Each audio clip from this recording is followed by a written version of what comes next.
Hi, I'm Grace. And I'm Aaron. We're going to talk today about memory acquisition and how it relates to retrograde and anterograde amnesia. My cognitive science textbook once told me, without memory, there is no self, which conveys the importance of memory in our everyday lives. We're constantly trying to make memories, but we do not retain every detail. Otherwise, we'd have so many thoughts and memories to process throughout the day, we probably wouldn't be able to make sense of them all. So what exactly is memory acquisition? Memory acquisition is the first step in storing information through long-term memory. Every sensory intake that we have reaches the memory acquisition phase, but it is not always permanently stored. There are several primary concepts to memory that we need to understand before we proceed with our conversation on the acquisition process. After acquisition occurs, a storage process begins. Storage is the state where memories remain until they're retrieved. The reason Grace called it a state rather than a place is because there is no pinpoint location for where our memories are filed away. It's better to think of memory as a status than a place. After storage is initiated, they'll either remain in short-term memory or it'll be processed into long-term memory. When we pull information from our long-term memory, or activate it, we're in a state of retrieval. Stages of information are sequential and independent of one another, so all three processes relate. One way of thinking of these three states is through a computer analogy. When you are creating a document, it is similar to acquisition.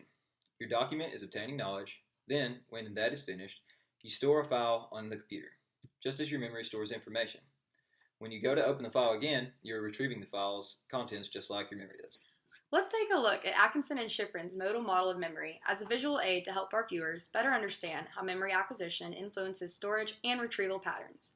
Information processing, or acquisition, begins at a sensory register. Then, it is stored in the working memory, or short-term system. It is called the working memory because it is where thoughts are currently activated. It is moderated by the central executive and is assisted by the articulatory rehearsal loop, which processes verbal information, and the visuospatial buffer, which processes visual information. If good rehearsal or maintenance occurs, the information will be stored into long-term memory. When we retrieve memories, we're reaching back into that long-term storage and using previously acquired information in connection with new experiences. So, is this the only model of memory? Actually, Badley and Hitch proposed a different model, but it's limited to the working memory system. They propose that the central executive monitors a phonological loop, a visuospatial sketchpad, and an episodic buffer responsible for processing short-term episodic memory. There is evidence from Geislink et al. That this model can function independently, though. Through dual task procedures, they found evidence that the storage of verbal information does not depend on the modality of presentation. Wait, Grace. I just had a dot. Anyways, so if all these memory processes are not places, but a status of the mind, then where do these states take place? According to fMRI scans, evidence shows that the hippocampus and its adjacent areas, along with the prefrontal cortex, are highly prominent in memory acquisition and retrieval processes. If you think about it, though, acquisition doesn't really occur within the brain. It actually begins externally with our senses. That makes sense. But, Aaron, I wondered what would happen if our memory acquisition was impaired. Well, when memory disruptions occur, it is usually associated with amnesia. There are two types of amnesia that I find pretty interesting: retrograde and anterograde. Retrograde amnesia is when you can't remember events before the disruption. One famous example of this is patient HM. Oh yeah, patient HM. He was one of the most studied patients in psychology. He was diagnosed with anterograde amnesia after a split brain procedure to control his epilepsy. It was successful in reducing his seizures, but he lost the connections in his brain that allowed him to form new memories after the injury, causing his severe anterograde amnesia. But don't forget, though, that he also exhibited some signs of familiarity. It was like his brain could store some of the acquired information, but he really couldn't retrieve it. This became evident in Smith's study when HM could not recognize the inflation of the dollar. He was able to show his understanding of previously learned concepts, but could not process the newer ones. It even showed that the longer delay between test and recall, the less likely HM was to remember the information. Unfortunately, deep processing and the intent to learn did not help HM's memory. Hold up, though. Did you ever see that Adam Sandler Drew Barrymore movie? Did she have anterograde amnesia? Kind of. After Lucy was in a car accident, her memory stopped on a single day and restarted when she fell asleep. While she could retain one day at a time, patient HM would forget the information almost instantaneously.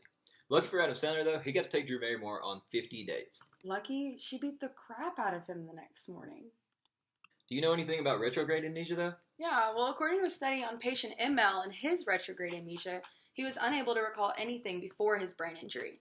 However, due to reports of personal detachment, scientists predicted that the subjective quality of his memories was altered.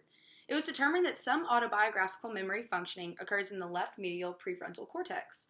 In the conclusion of the study, his brain injury, although diagnosed with retrograde amnesia, inhibited functioning, and other memory processes such as semantic and autobiographical anterograde memory. So, now that we know the role of memory acquisition, what it relates to, and what can happen when memory processes are disrupted, how can we improve it? I'm really trying to do good on my finals. I feel like the best way to perform well during finals week would be deep processing.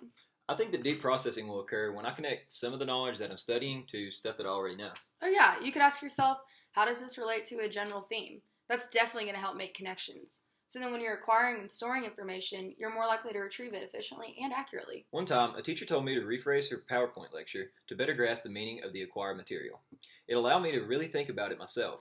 I would say that this is an example of deep processing, wouldn't you? Yeah, I would too. It always helps me when we study together. When you and I explain various concepts to each other, it helps to reinforce the material. Our different perspectives provide new connections, therefore, the acquired memory is stored long-termly and we can retrieve it for our test. That's true. There's also evidence that study breaks can improve deep processing. After a break, I can come back with a new perspective and create more connections, improving the probability of retrieval. But looking back on it, I realized there was a whole lot of deep processing that went into creating this video. We spent hours going through all of our various sources, piecing information together. Now I feel like an expert on this stuff.